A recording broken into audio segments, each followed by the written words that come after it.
Welcome to Explain America. I'm your host, Kyle Becker. Well, we've got another big fish that's in the targets of the Department of Justice, and President Donald Trump just dropped a huge hint about who it might be.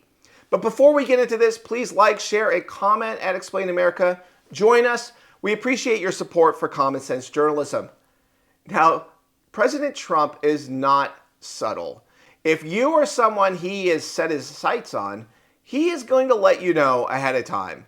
Look, Chris is a slob. Everybody knows it. I know Chris better than anybody in the room. I always felt he was guilty. But what he did is he took the George Washington Bridge, which is very serious. He closed down the George Washington Bridge. And you had medical people, you had ambulances caught up. This thing was closed down. And obviously he knew about it. But he blamed the young lady that worked for him and another person, and they got into a lot of trouble. She ultimately was, I don't know, exonerated, but she got out of it a little bit. But she went through hell. She was a young mother, nice person. I knew her a little bit. And another man went to jail, and Chris got off. And so when I listen to Chris speak his hate, I say, oh, what about the George Washington Bridge? Tell me about the George Washington Bridge.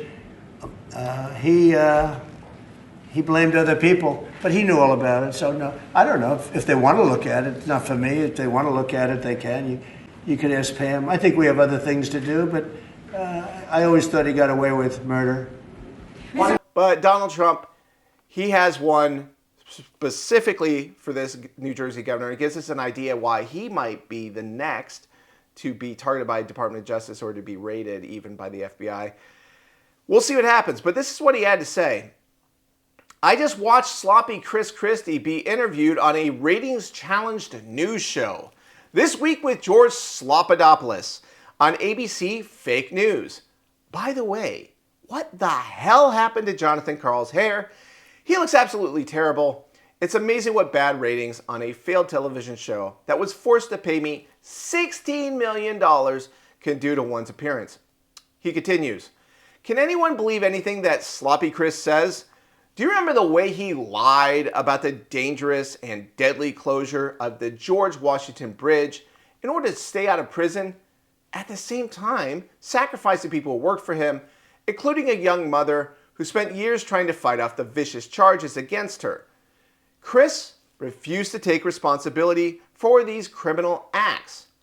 For the sake of justice, perhaps we should start looking at that very serious situation again. No one is above the law. Thank you for your attention to this matter. President DJT. So, what are we to make of this? President Donald Trump is going after Republicans. So what you're seeing is that the Democratic media is being put in a very awkward place where they're being told to defend illegality, criminal acts, at least accused ones that could go through the criminal justice system. And they're actually Republicans. They're not Democrats. So President Trump is just signaling with his messaging right now in a very shrewd way. You saw it with the executive order about flags, like you cannot burn the American flag. The Supreme Court's spoken on this many times. If it's about speech, you can't really ban it. We'll see what happens, obviously. But what this is going to do is it's going to drive the left crazy. They're going to go out on the streets. They're going to start burning flags. They're going to get all the videos. And it's perfect 2026 midterm fodder. Because what is it about? It's about branding. And in this case, Trump is masterful at singling out a sequence of actions that are going to work the media into a dither, into a frenzy. And he is going to distinguish himself from them. And it's the perfect boomerang. It's great jujitsu. It's getting the media to own themselves. They're like the dog who chases the frisbee. And if you pretend to throw it, they'll still chase it. This is what this is all about. Getting the dogs in the media to chase imaginary frisbees. So if you have anything to add to this, please share that in the comments below. We appreciate hearing from you.